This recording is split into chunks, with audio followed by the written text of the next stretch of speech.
사람들의 질문과 예수님의 답변. 오늘 1절에서 8절은 예수님 권세에 대해서 질문하고 거기에 대한 답변을 하신 거고, 또 납세에 대한 질문도 하고 거기에 대한 답변도 하시는 주님의 말씀입니다. 오늘 오후 예배 말씀 요약 참조하시면, 첫째, 예수님의 권세에 대한 질문 1절에서 8절, 둘째, 농부 비유 9절에서 19절, 셋째, 납세에 대한 질문 20절로 26절. 그러면 1절, 2절 읽어보세요. 하루는 예수께서 성전에서 백성을 가르치며 복음을 전하시는데 대제사장들과 서기관들이 장로들과 함께 다가와서 말하기를, 당신이 무슨 권세로 이것들을 하는지, 그리고 이 권세를 당신에게 준 자가 누구인지 우리에게 말하시오 하니. 네, 참 종교 지도자들입니다. 제일 먼저 메시아이신, 또 그리스도이신 예수님을 영접했어야 할 이 종교 지도자들이 예수님을 알아보지 못하고 오히려 예수님을 이렇게 핍박하는 어리석은 자리에 들어가게 됐습니다.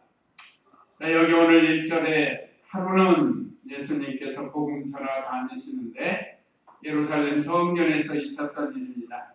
예수께서 성전에서 백성을 가르치며 복음을 전하시는데, 예수님은 사람들을 만나서 하나님의 말씀을 가르치고 복음을 전했다고 했습니다. 우리도 가까운 데서 사람들을 만나면 이 복음을 전하는 일을 해야 되겠습니다. 대제사장들과 서기관들과 장로들과 함께 다가와서 종교 지도자들, 그러면서 말하기를, 당신이 무슨 권세로 이것들을 하는지, 그리고 이 권세를 당신에게 준 자가 누구인지 우리에게 말하시오 하고 질문했습니다. 무슨 권세로 이것들을 하느냐, 이것은 뭔가 오늘 전장에 있는 45절에 있는 성전을 정결케 하시는 건데, 여기 성전을 정결케 하는 거 누가복음은 간단히 나왔지만 한번 마태복음 21장 12절을 한번 읽어보시기 바랍니다. 마태복음 21장 12절 말씀. 예수께서 성전에 들어가셔서 성전에서 팔고 사는 자들을 모두 내쫓으시고 환전성들의 상과 비둘기를 파는 자들의 의자를 뒤엎으시고 그들에게 말씀하시기를, 내 집은 기도한 집이라고 불릴 것이다 라고 기록되었는데 너희가 그것을 강도의 소굴로 만들고 있다 하셨다. 예, 13절은 누가복음과 같은데 12절, 예수께서 성전에 들어가셔서 성전에서 팔고 사는 자들을 모두 내쫓으시고, 여기까지는 누가복음에 기록되어 있는데, 그런데 여기 환전상들, 지난번 말씀드린 돈 바꾸는 사람이 돈 바꾸고, 요즘도 환전하잖아요. 외국 나가면 미국 달러로 바꾸기도 하고 중국 돈으로 바꾸기도 하고. 근데 여기는 뭔가 하면 하나님께 드리려면 데나리온으로 드리지 말고 유대인들이 쓰는, 하나님 섬기는 유대인들이 쓰는 세겔로 바꿔서 드려야 된다. 그러면서 돈을 잘라먹는 거예요. 환전상들이라는.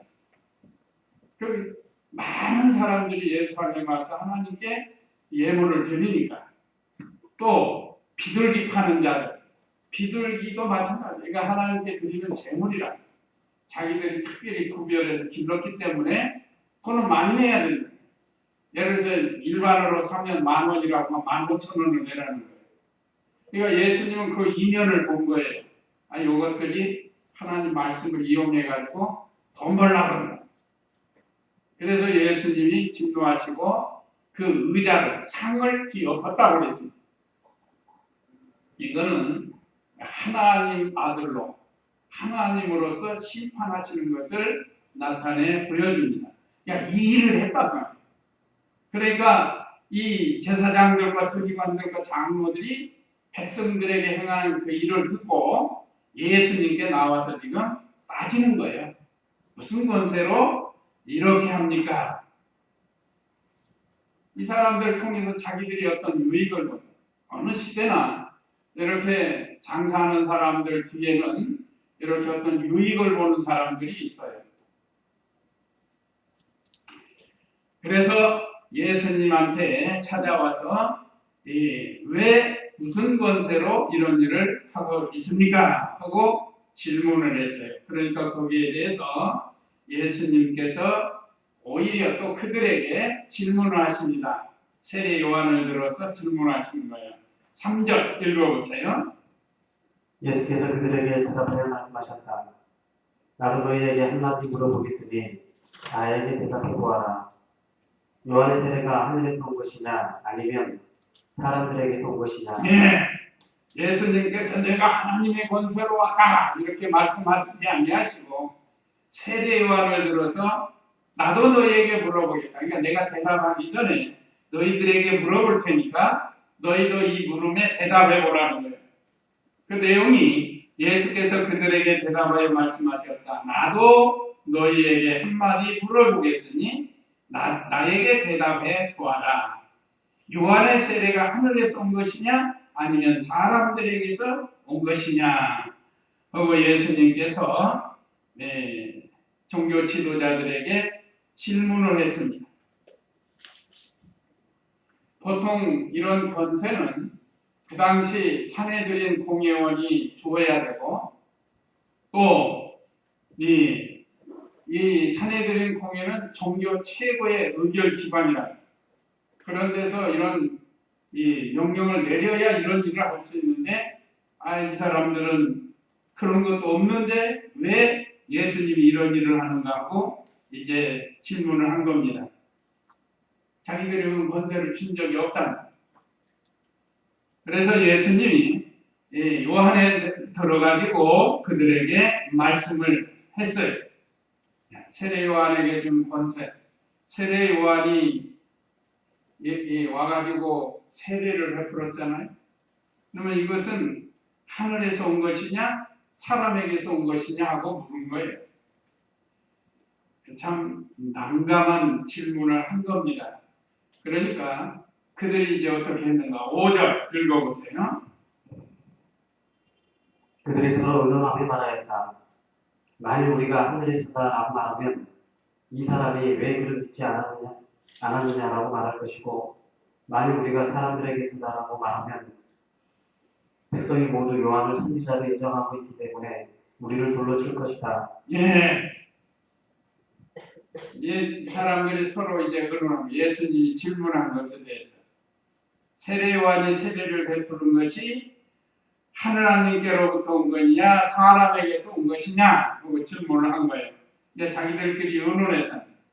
만일 우리가 이 사람은 하늘에서 왔다고 말하면 이 사람은 예수님이에요. 예수님이 왜 그를 믿지 않느냐 하고 말할 것이고 또 만일 우리가 사람들에게서다라고 하면 백성이 모두 요한을 선지자로 인정하고 있어요. 그 당시 실제로 세례 요한은 마지막 선지자입니다. 신약시대 예수님까지 마지막 선지자예요. 그동안 구약시대에 많은 선지자를 그림자로 사용하시고 이 실체이신 예수님이 참 선지자로 이제 오셨답니다. 그래서 이제 마지막 선지자로 믿고 있는데 백성들이 그런데 만약에 아니라고 하면 백성들이 화가 나가지고 자기들을 돌로 친다. 이게 진퇴양난에 빠진 거예요. 그러니까 뭐라고 하겠죠? 이 사람들이 꾀가 나온 거예요. 7절 읽어보세요. 그래서 그들은 어디로부터인지 알지 못한다고 대답하였다. 이게 도망가는 길이요. 요즘 정치하는 사람도 이래지도 못하고 저러지도 못하면 그냥 모른다고 해버리잖아요. 모른다. 기억이 안 난다. 막 이런 일들 하잖아요.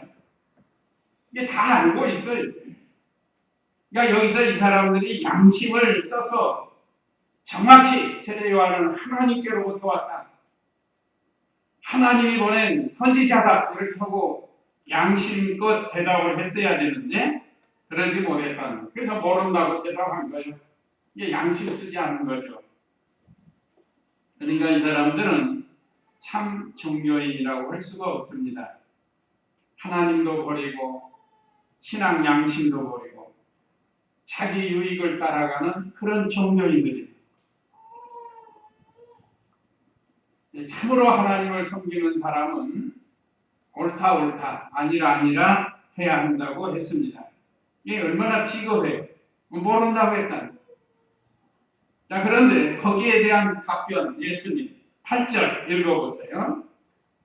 그러자 예수께서 그들에게 말씀하시기를 나도 무슨 권세로 이것들을 하는지 너희에게 말하지 않겠다라고 하셨다. 네, 예수님께서는 모른다 하지 아니하시고 나도 너희에게 말하지 않겠다 그랬습니다. 이거는 비겁한 게 아닙니다. 왜 모른다 하시지 않고 말하지 않겠다 하셨는가? 예수는 다 알고 계시거든요. 다 알고 계시기 때문에 모른다 하시지 아니하시고 말하지 않겠다라고 대답했습니다. 그러면 왜 예수님께서 그들에게 가르쳐주지 않았을까? 그들에게 가르쳐주지 않은 건 그들이 이 진리를 가르쳐줘도 서로 물고 찢고 오히려 손해만 난다. 그러니까 우리가 이 진리를 전할 때에도 좀 아무것도 모르고 오히려 진리를 개처럼 물고 찢는 사람이 있습니다. 그러니까 특히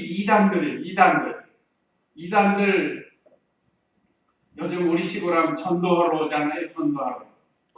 그럴 때 우리 거 말해주면 그거 잘못됐다고 하는 거예요. 우리 게 잘못됐다. 그리고 이단이 잘됐다고 하는 거예요. 장길자 어머니 하나님을 예약했었던 거예요. 네? 아버지 하나님 세상을 떠났고 안상홍이 하나님이 죽어요? 하나님이 죽느냐고. 또 어머니 하나님이 어디 있어요? 이거 이상한 소리들을 하는 거예요. 그 시천지 같은 데는 비유 해석을 많이 비유해서 이 성경에 비유 나오냐. 오늘도 비유 있고 오전에도 비유 배웠죠. 비유 해석을 많이 하는데 그거는 자기들 유리한 대로 하는 거예요. 자기들 유리한 대로. 그러니까 이 이단들이 아무리 말해줘도 참을 말해줘도 그들은 오히려 물고 찢고 손해만 나는. 그러니까 이단들이 오면요. 그들하고 뭐 말고 치려고 하면 안 돼요. 그들은 조직적으로 잘 배워가지고 뭐 성경 들쳐가면서 이게 잘못됐다 이게 옳다면서 자기들 것을 주장합니다. 그래서 예수님께서 이 종교 지도자들이 지금 신앙이 삐뚤어졌으니까 진리를 말해줘도 그들이 바로 받지 않으니까 그래서 이 예수님께서 그들에게 가르쳐주지 않으신 겁니다. 예수님이 모르는 건 아니에요. 자기들은 모른다고 했지만 예수님은 다 아시지만 그들에게 말하지 않겠다고 하신 겁니다.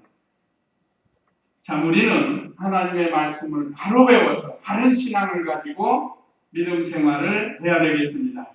아무리 종교 지도자이면 뭐예요? 잘못돼요. 이단들도 그렇고 사이비도 마찬가지. 자, 그 다음에 두 번째 농부 비유인데 9절로 19절 9절 읽어보세요. 예수께서 백성에게 이 비유를 말씀하시기 시작하셨다. 어떤 사람이 포도원을 만들어서 농부들에게 쇠를 주고 오랫동안 멀리 떠나 있었다. 때가 되자 주인이 종 하나를 농부들에게 보내어 그들에게 포도원의 속출에서 얼마를 자신에게 바치라고 하였으나 농부들은 그 종을 때린 후에 빈손으로 돌려보냈다. 주인이 다시 다른 종을 보냈으나 그들이 그 종도 때리고 모욕한 후에